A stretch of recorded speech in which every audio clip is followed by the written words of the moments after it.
I'm not scared, Rick. I'm furious. Then act furious.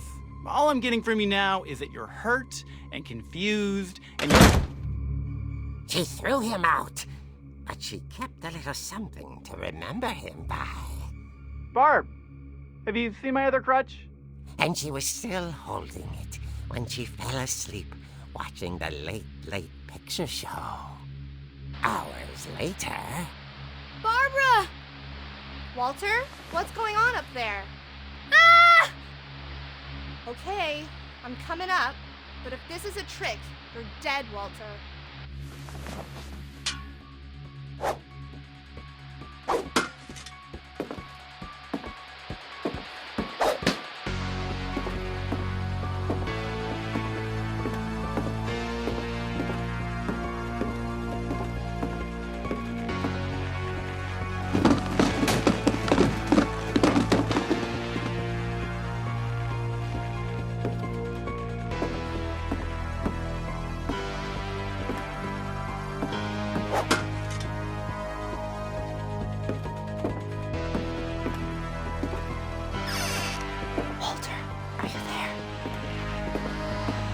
Walter had vanished, but his bedside radio was still on.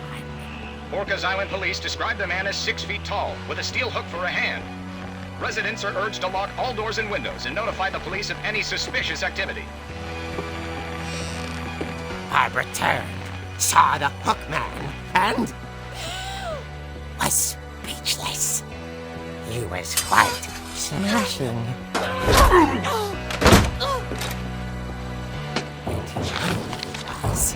He couldn't get enough of Barbara. Okay, Barbara, there's gotta be another way out of here. That night, she played her part beautifully.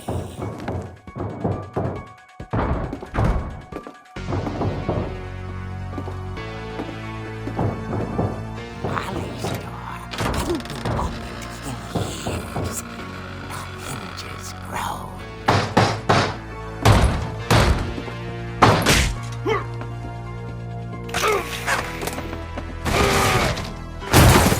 Wasn't moving, but she sensed the story might not be over yet.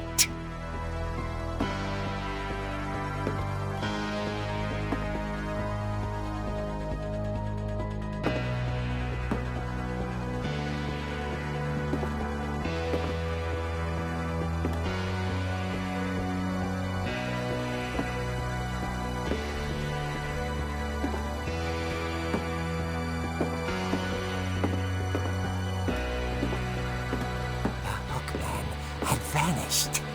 She listened for his breathing, but all she heard was...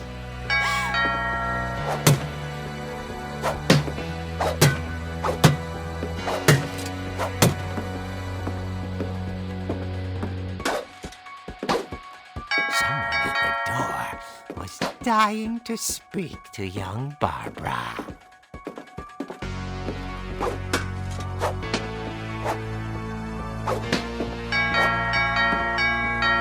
At the door, she heard whispering. It was coming from inside the house.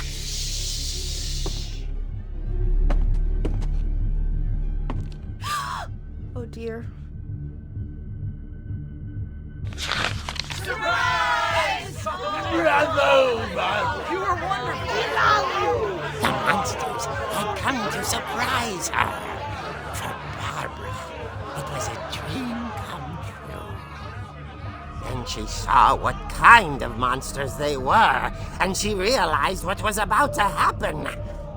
She was going to be famous. And with her final breath, Barbara Finch gave the performance of her life.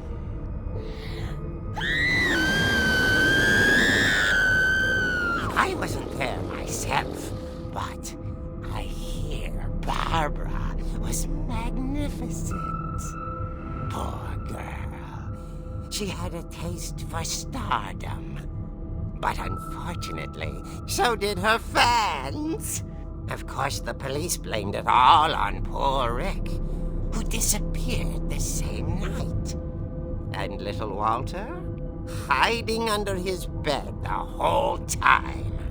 He took it all pretty hard, but that's another story. As for Barbara, tucked inside the music box is all they ever found of her. Her ear. Now that's what I call a real eerie tale.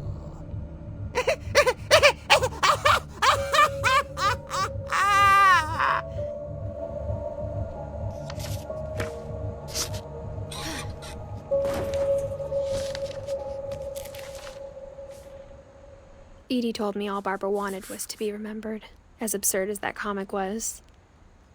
Maybe what Edie saw was a happy ending.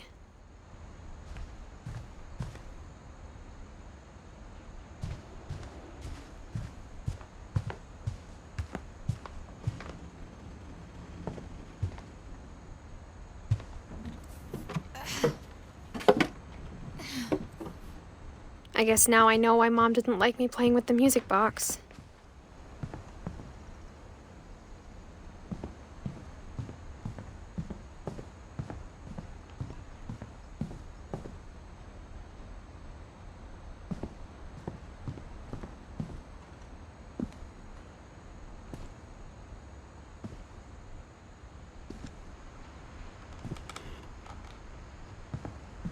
A lot of things got left behind in the whirlwind of that last night.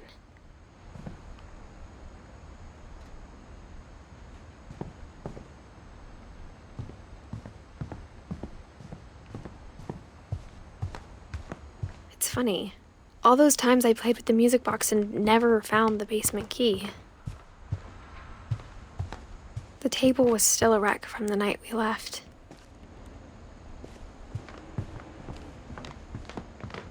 My mom was the only one of us who could imagine Great-Grandma Edie living in a nursing home.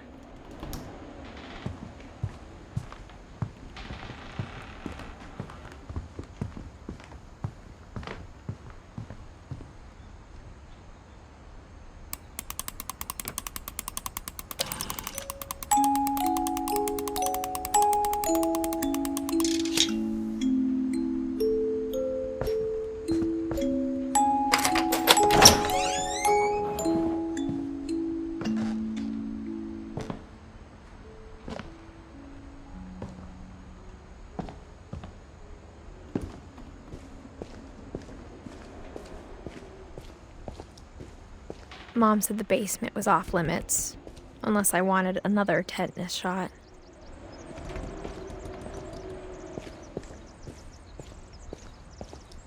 I saw Edie sneak down to the basement once, carrying packages. I thought maybe she was hiding presents.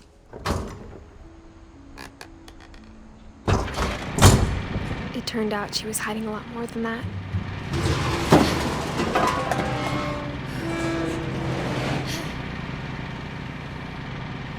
I remember asking Mom once about where Walter had gone.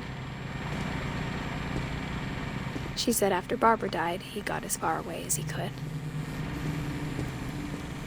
If there's a pattern in all these stories, I think it's that none of us has gotten very far. Goodbye, everyone. I can't believe I've been down here for 30 years. On that first day, after the shaking started, I didn't think I'd survive a week.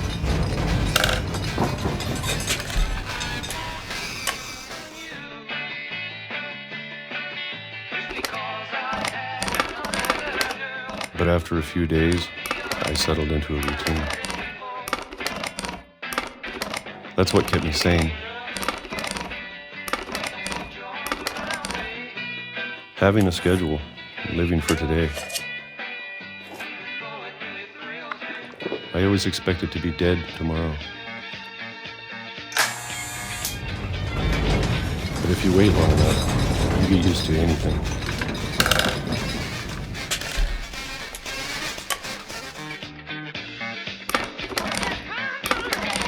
Even a monster on the other side of the door starts to feel normal. Almost friendly.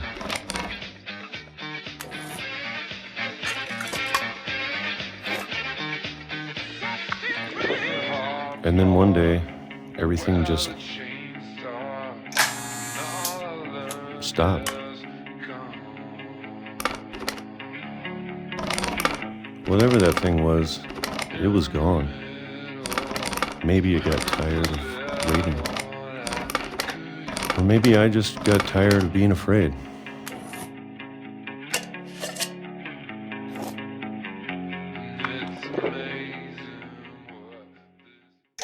It's been a week now, the longest in 30 years. I'm done waiting. I have to leave while I still can.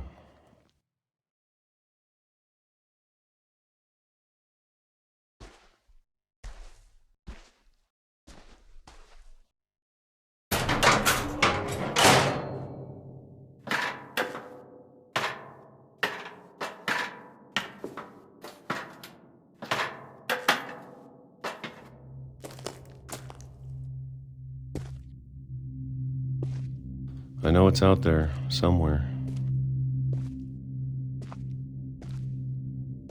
Whatever killed Barbara and Molly and Calvin. Maybe this is all a mistake. But I need to stop living the same day, even if it kills me.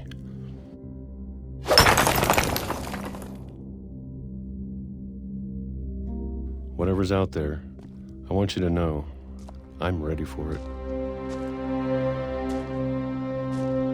I'm going to appreciate all of it, especially the food. I don't mind if I only have a year left, or a month, or a single week. I'd be happy with one new day. I can already imagine the sun on my face.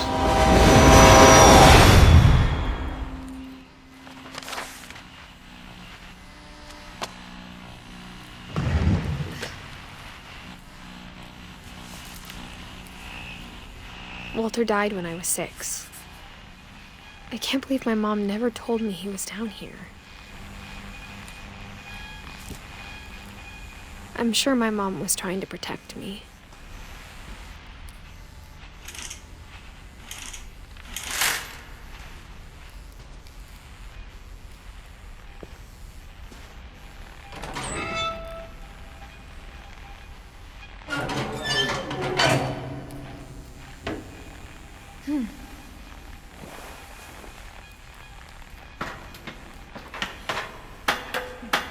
Maybe she was afraid I'd end up like Walter.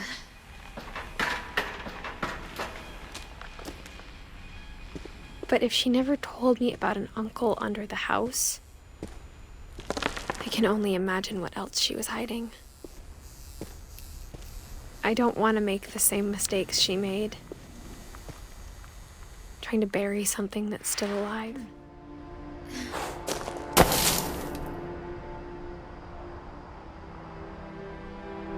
Now that there's only one of us left, or maybe 2, I thought it was time I heard the stories for myself and found out what happened to everyone else. But now I'm worried the stories themselves might be the problem. Maybe we believed so much in a family curse, we made it real.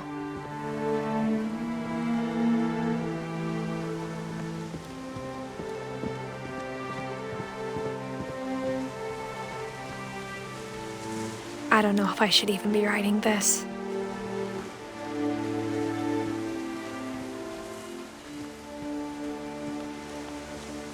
Maybe it'd be better if all this just died with me.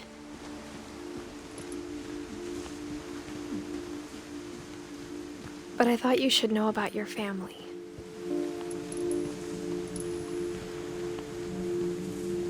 And the history you're a part of.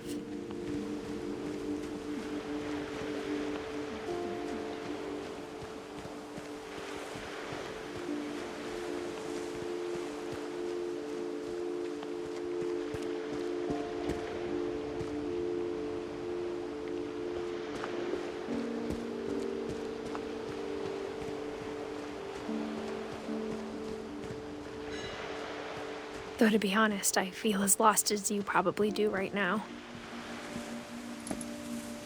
I think the people in these stories believed them, for what that's worth.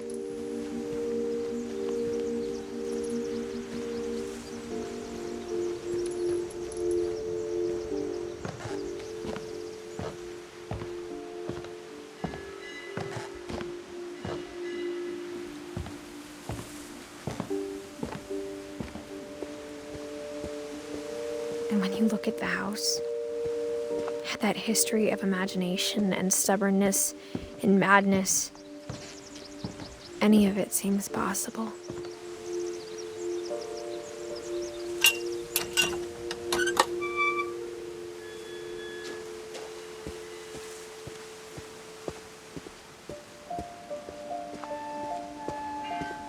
I think we've been surrounded by death for so long, we've just gotten used to it. What kind of family finishes building a cemetery before starting the house?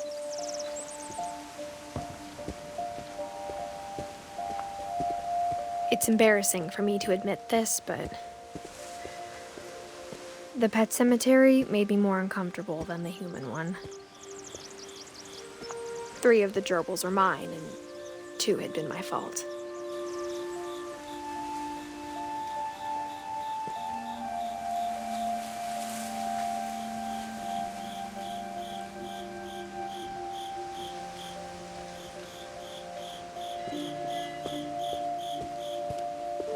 Sven built the house, but it was Edie who designed the cemetery.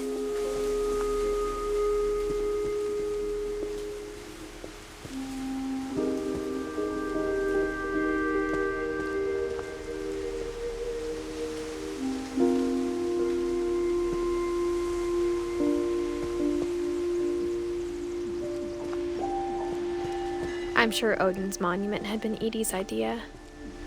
My mom was always trying to move on, but for Edie, the past never went away.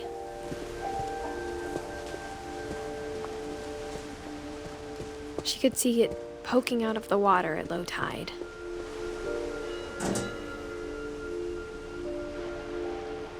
Edie said she dreamed about the old house every night.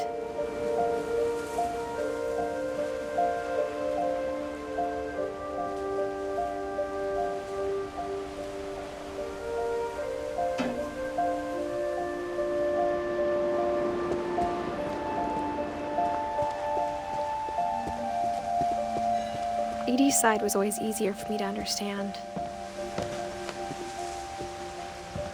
But the older I get, the more I can see where my mom was coming from.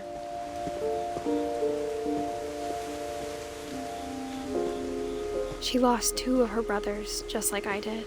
I get why she tried so hard to protect us. There's so many things I wish I could ask my mom now. Part of me thinks this is what she wanted all along. For me to come back someday and find everything out for myself.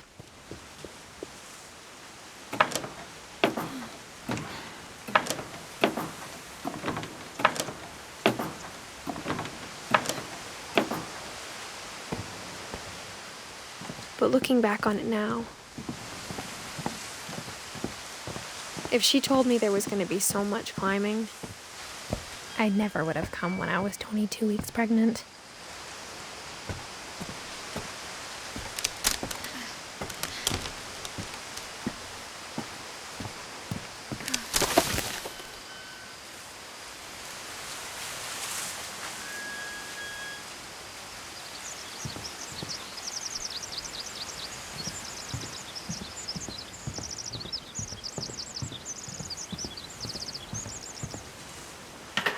I never met Grandpa Sam, but I think he and my mom had a lot in common.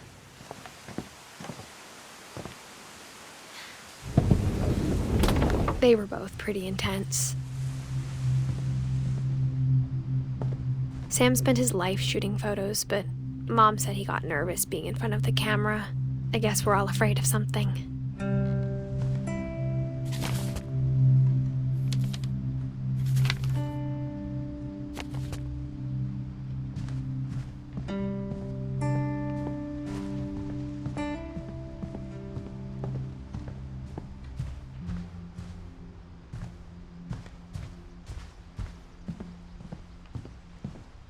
Instead of hiding from death, Sam seemed to go out of his way to meet it.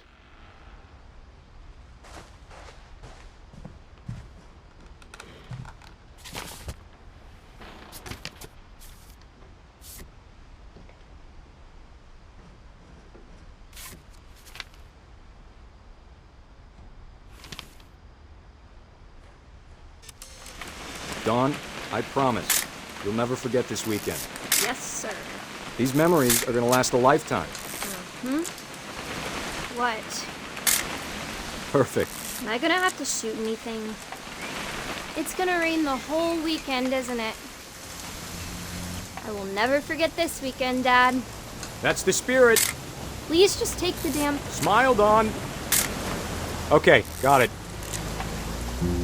I'm gonna take some pictures, okay? Just be careful. That camera's older than you are.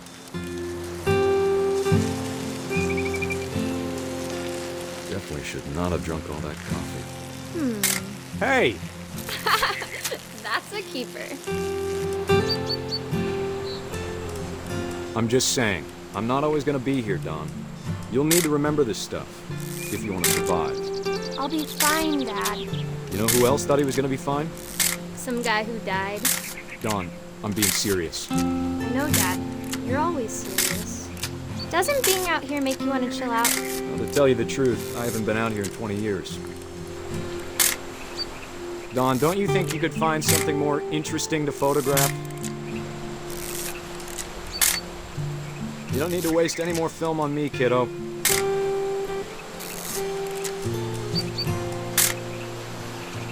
Last time I was with my brother Calvin.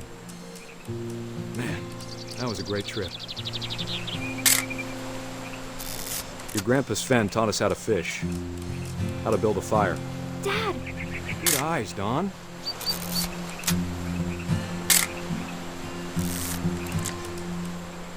Before you take the shot, let me get a picture of it. Dad, I... Just breathe. Turn off your imagination. Focus on your... Let me get behind you. Do I have to do this? Dawn, you don't have to do anything. But if you want to survive, you'll need to be strong.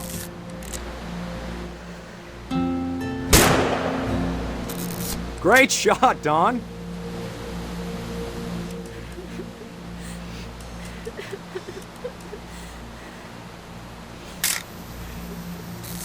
I'm proud of you, Dawn. Always remember that, okay?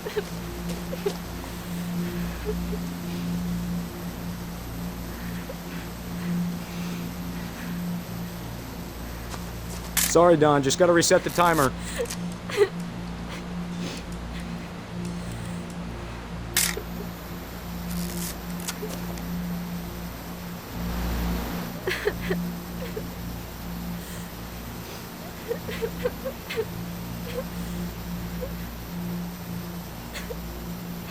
Hang on, kiddo. Just trying to get a shot of the two of us together.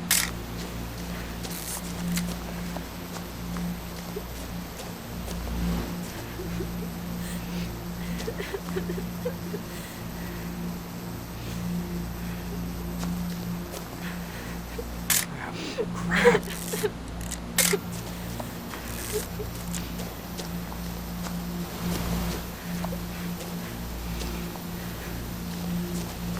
Dad, it's twitching. I think That's it's totally so... normal, Dawn. Just focus on the camera. Try not to think about... Dad!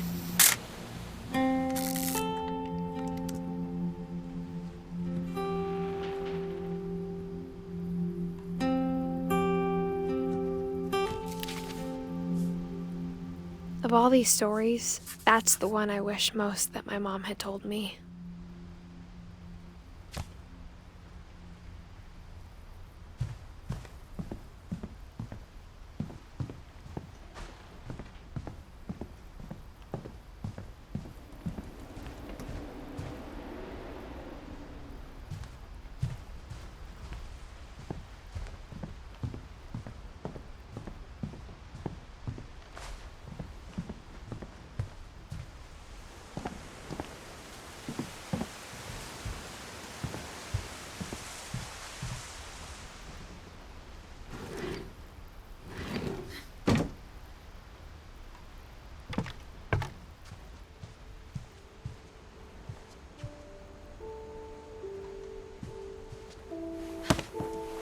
After Sam died, my mom and Edie got really close.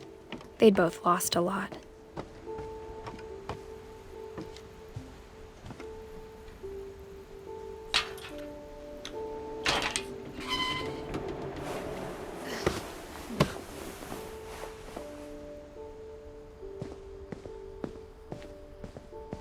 I can't imagine my mom ever writing poetry, and yet...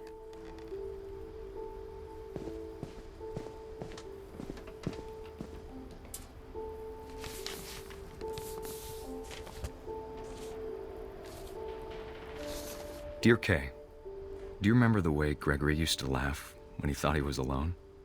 Like something funny was happening, but only he could see it. I think he saw things the rest of us don't.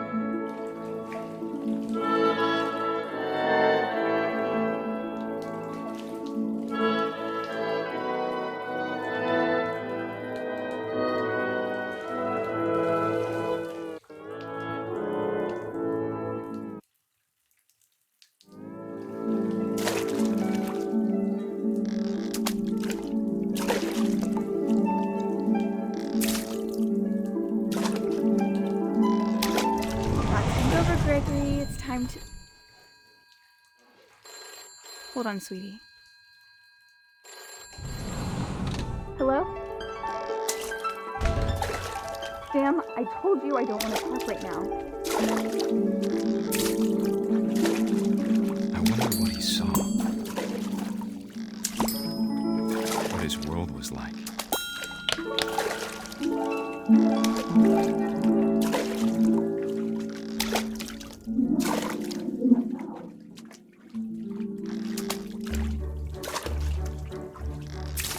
Reminded me so much of Calvin. Lost in his imagination. Whatever it was he saw, it sure made him happy.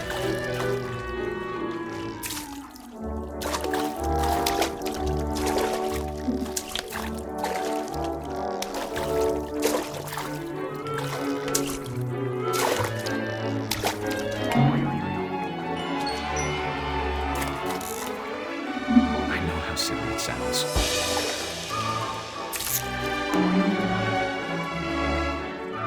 That I worried about a baby being too happy. But I could feel him slipping away. Sorry about that, Gregory. I know you did everything you could. Maybe if I hadn't called that night. Damn it. I wish he could have told us. I don't want to. About the world he saw.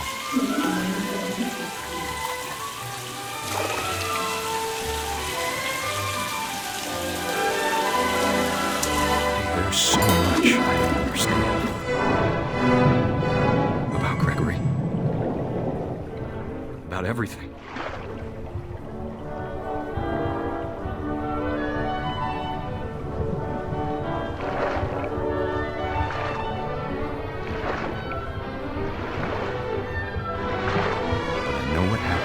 Wasn't your fault.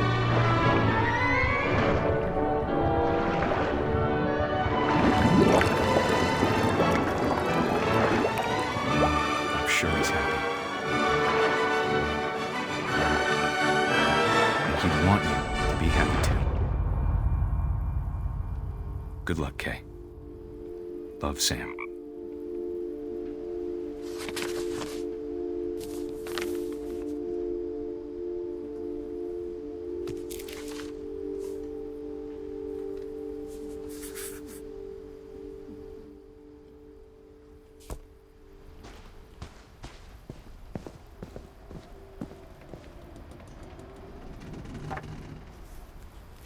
A poem for Gus, who always said the wedding was a bad idea.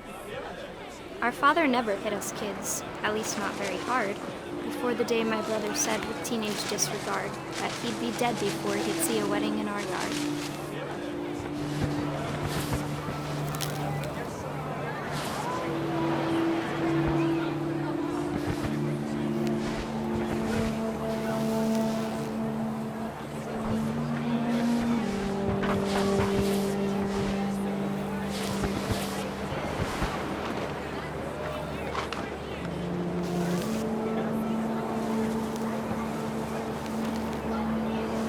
My father made him come, of course, but Gus stood far apart, just flew his kite and bottled up the storm inside his heart.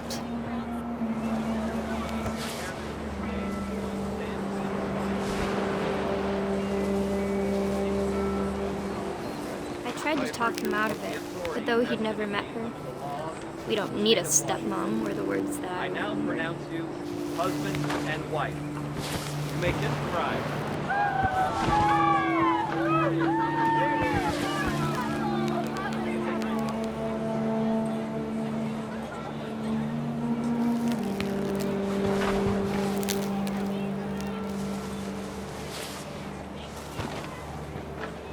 When the time for photos came, Dad ordered him to come here. But Gus declined, and as a sign held up his middle finger.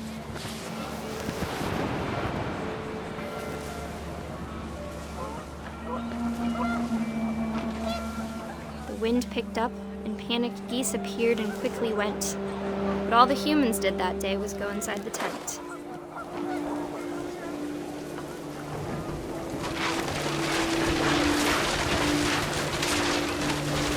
The rain came down in buckets then, but no one seemed afraid that nature might destroy the tent our dad had crudely made.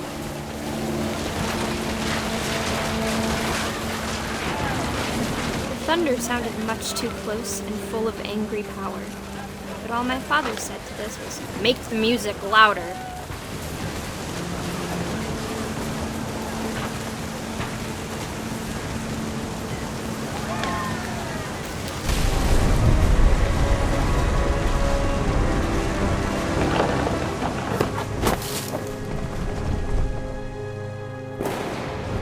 I wish that I could truly say I thought about you on that day. Out there on the beach alone, just you, the wind, the sea, and foam. But I didn't, until we found you.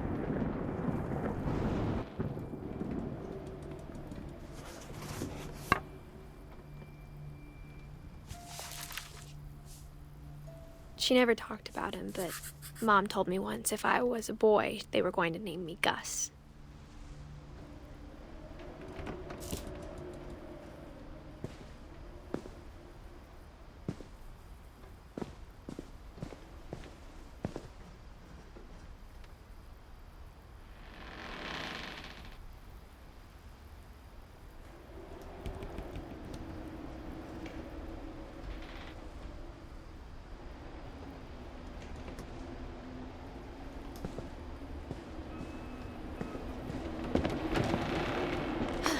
My mom moved up to the loft after her brothers died.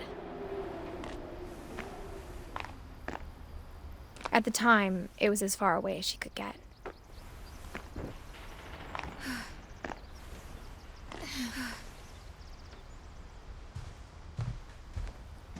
She spent a summer building houses in Calcutta, where she met my dad, Sanjay.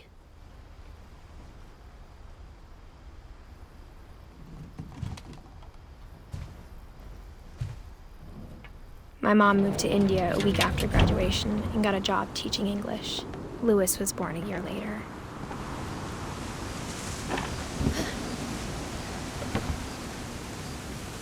When my dad died, I don't think Mom knew where else to go. I'm sure Edie was happy to have her back.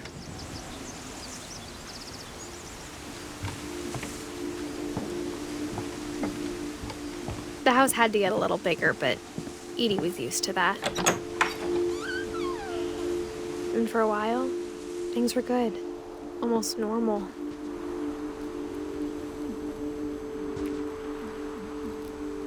But it didn't last. The beginning of the end was Milton's 10th birthday, when Edie gave him a castle.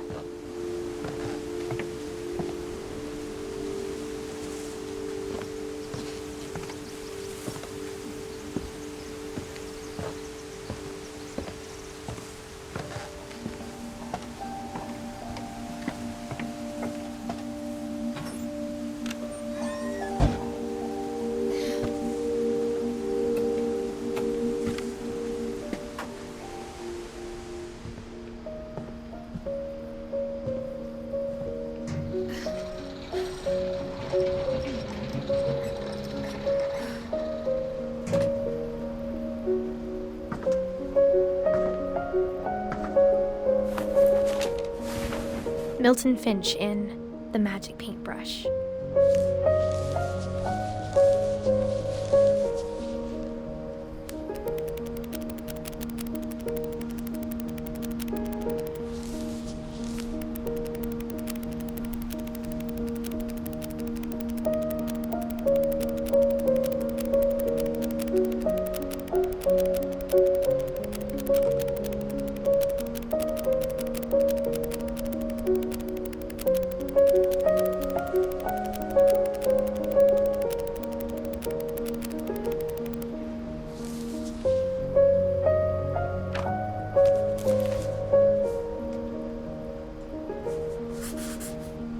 I was 4 when Milton disappeared.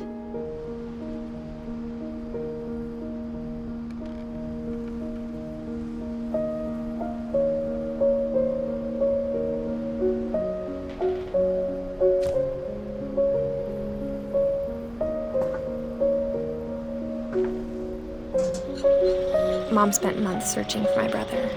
Then she sealed the doors.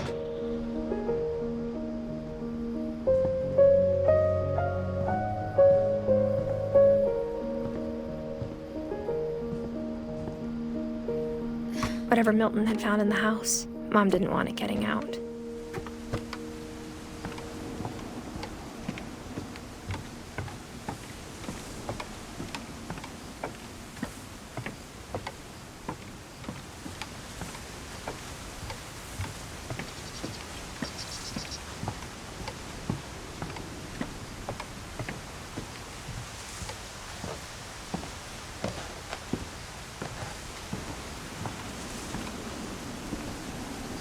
Mom definitely blamed Edie, but I think Louis blamed himself.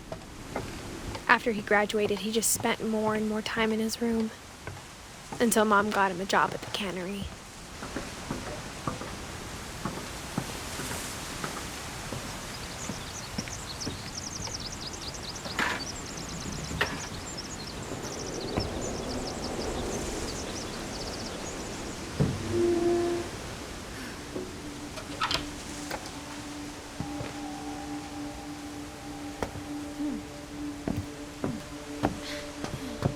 Louis's room smelled very, very familiar.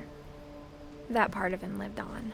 Louis and I spent a lot of time playing games together, but he was surprisingly bad at them. He died a lot.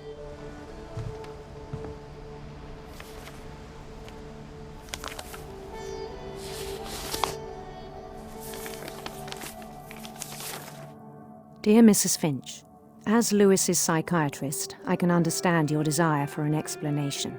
As I see it, the trouble began in January, shortly after we convinced your son to seek treatment for substance abuse. Newly sober, I believe Louis first noticed the monotony of his daily life.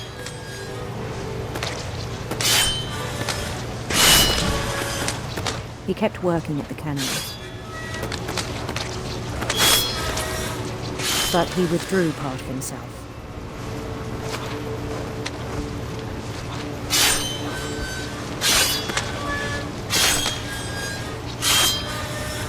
In our sessions, I saw the same behavior.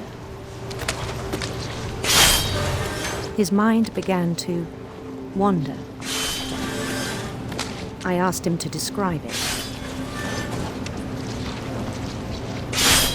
He said he started small.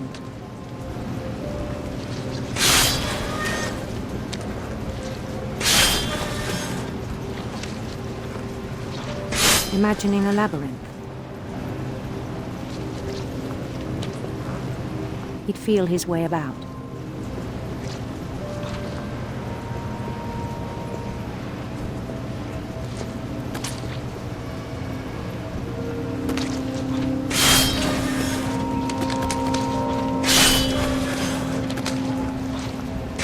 Then something moved.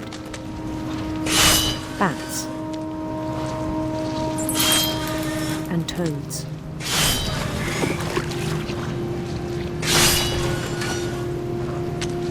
And things that have not names. He knew it was all in his head.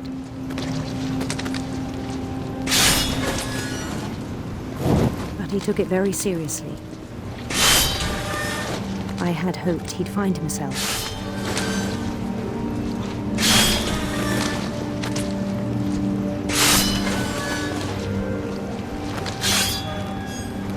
But he found something more. I worried about him then.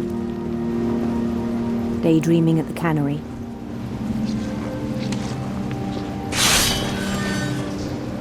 I spoke with his boss. But he said Lewis had become a model employee. Methodical, tireless, focused.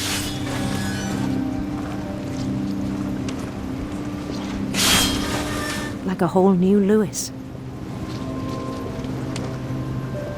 So I let him go on.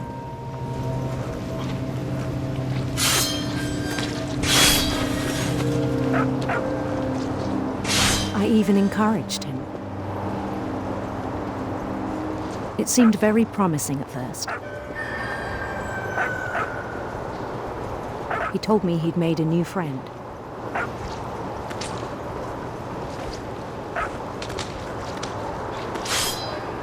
On the edge of a city he named Lewis Topia.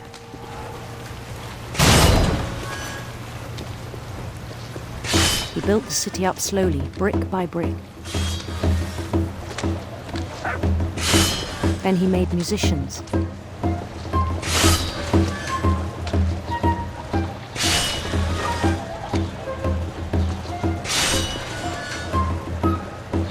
And songs for them to play.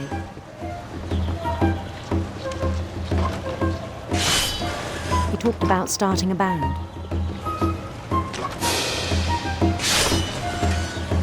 And he was always humming something. Every day his imagination grew stronger.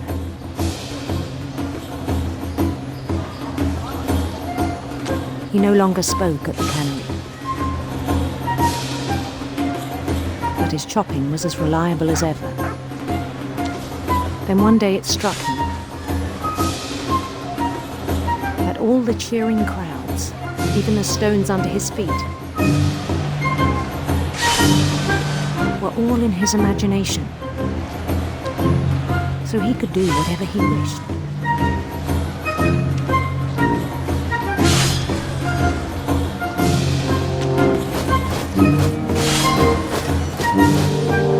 He held an election for mayor.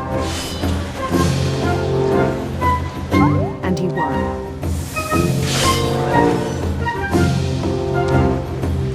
They begged him to stay, but his mind was already wandering.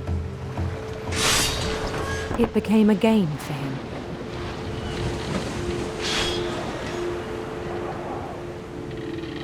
He'd conquer a city, then immediately push on. New Louisville.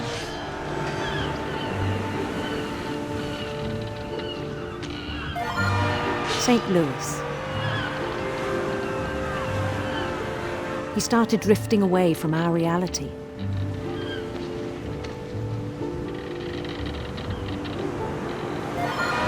Minneapolis, until one day he forgot to go home from the cannery. Even as his mother pleaded with him, part of Lewis kept sailing on.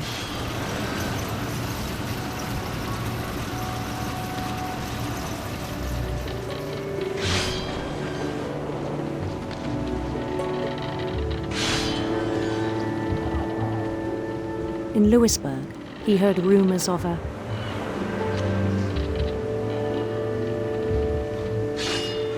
beautiful prince.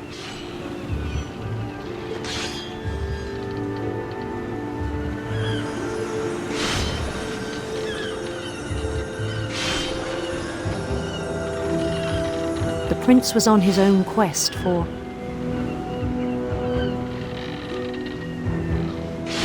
radiant rainbows.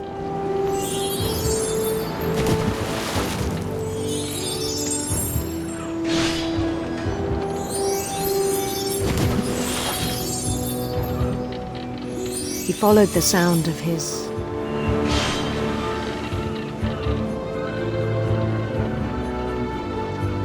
silver harp.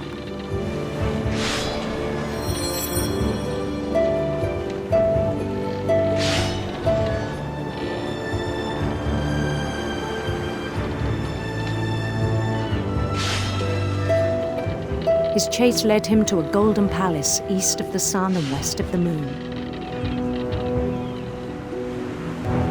Even then, his logic remained sound. He knew the world was all in his imagination.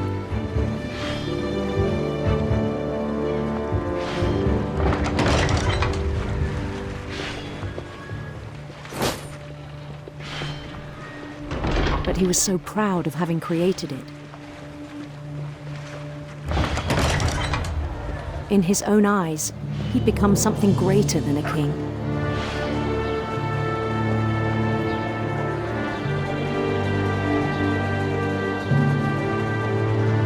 For someone who'd never known success in the real world, I think it was overwhelming. And then it struck him that the real Lewis was not the one chopping salmon, but the one climbing the steps of a golden palace.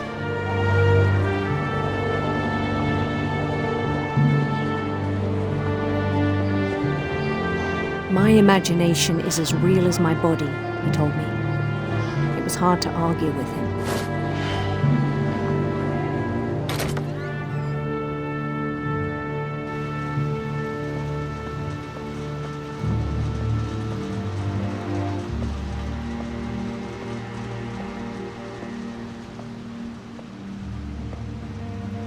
He began to forget the world we know.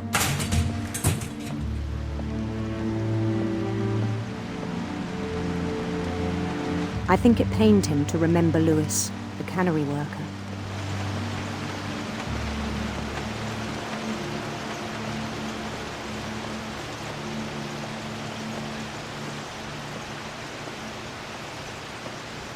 He began to despise the man with a royal contempt.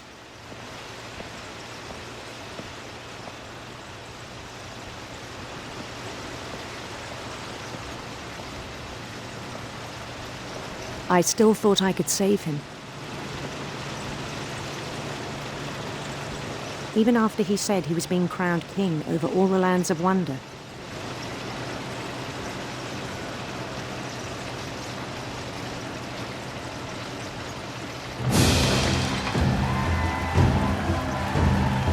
The palace would be packed with his companions.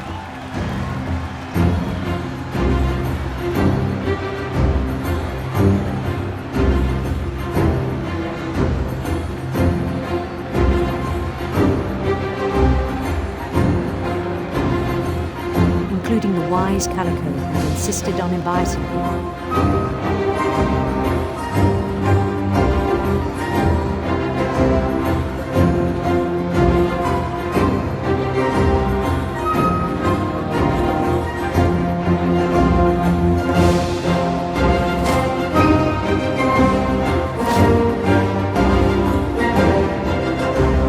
His prince waited, holding his crown.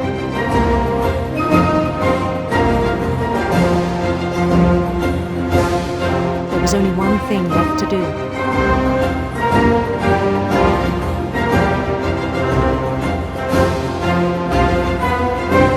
Bend down his head.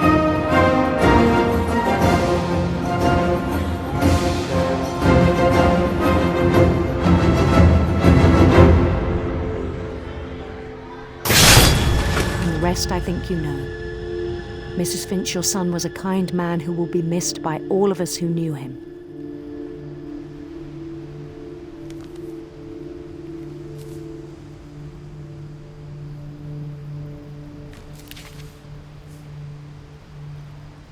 My brother was really cool. I wish you could have met him.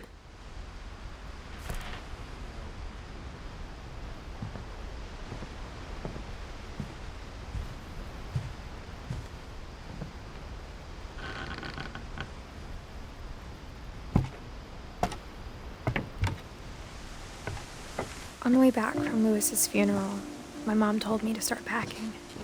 She waited until the day before we left to tell Edie.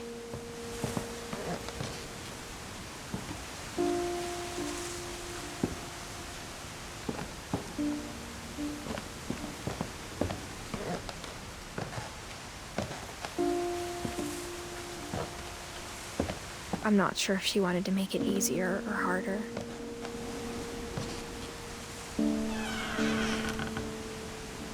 wish we'd stayed.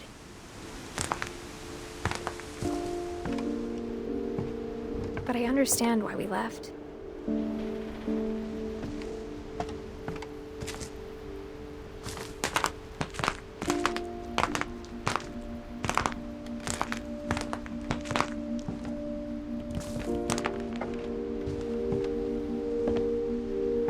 My mom ended up leaving everything behind. What happened that night had been coming for a long time. Maybe it should have come sooner.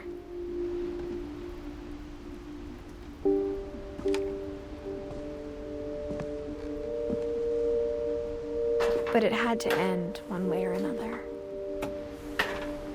All that's left now is to tell you about that last night.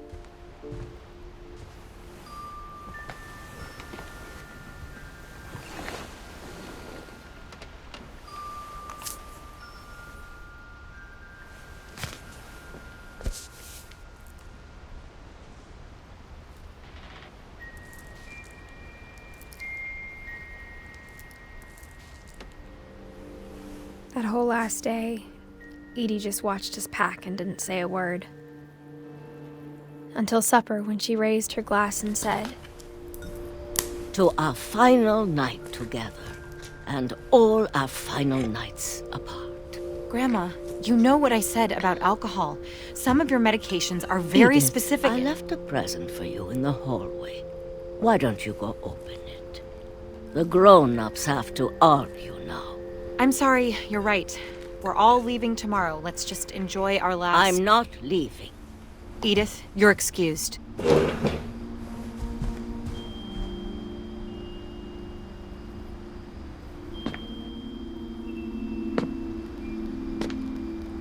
The power had been shut off that morning, but Edie always had plenty of candles. When my mom sealed the library, I don't think she knew about the other entrance. Or that Edie had a key to it.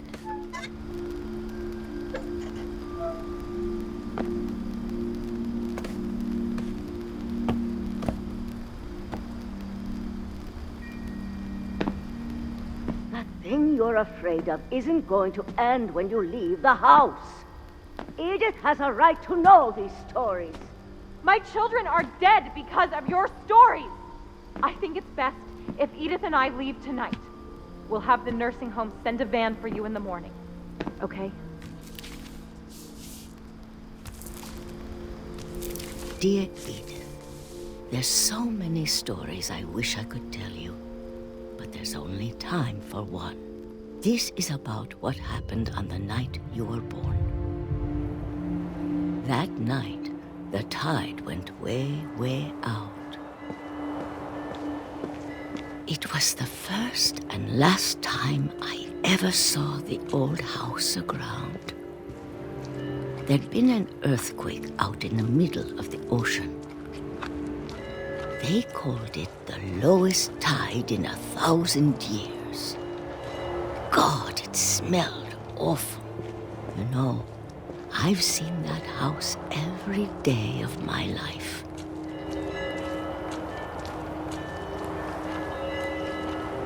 I never thought I'd go back to it. When the fog rolled in, I lost my way.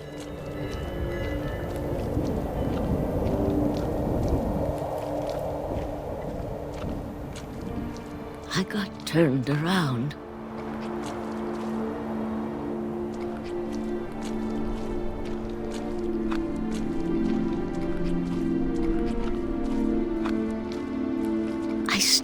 Seeing things.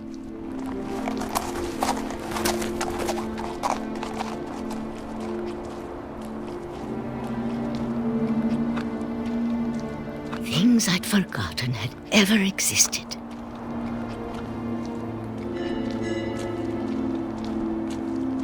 But when I saw them, they felt like old friends. That night, a lot of things came back to me. Or maybe I came back to them.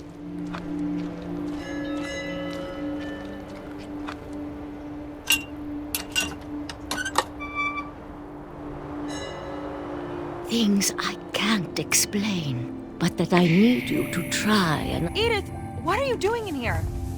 It's mine. Edith! Mom, you're gonna rip it! Let go! I kicked and screamed, but Mom dragged me to the car. I never saw Great-Grandma Edie again. The next morning, the van came to pick her up, but she was already gone. After that, we moved around a lot.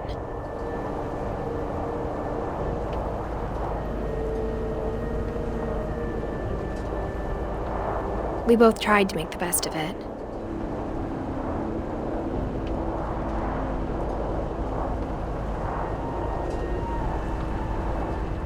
A few years went by.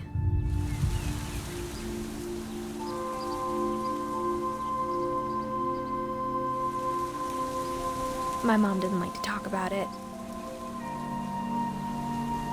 but she started getting sick a lot.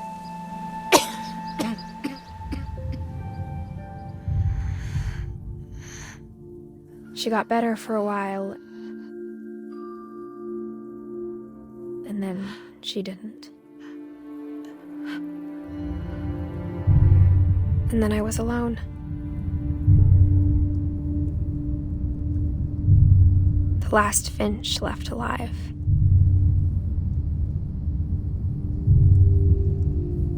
Until I found out about you. I'm still not sure what to tell you about all this. If we lived forever, maybe we'd have time to understand things. But as it is, I think the best we can do is try to open our eyes. And appreciate how strange and brief all of this is. This journal was supposed to be for you. But now I hope you'll never see it. I just want to meet you and tell you all these stories myself. But I guess if you're reading this now, things didn't work out that way.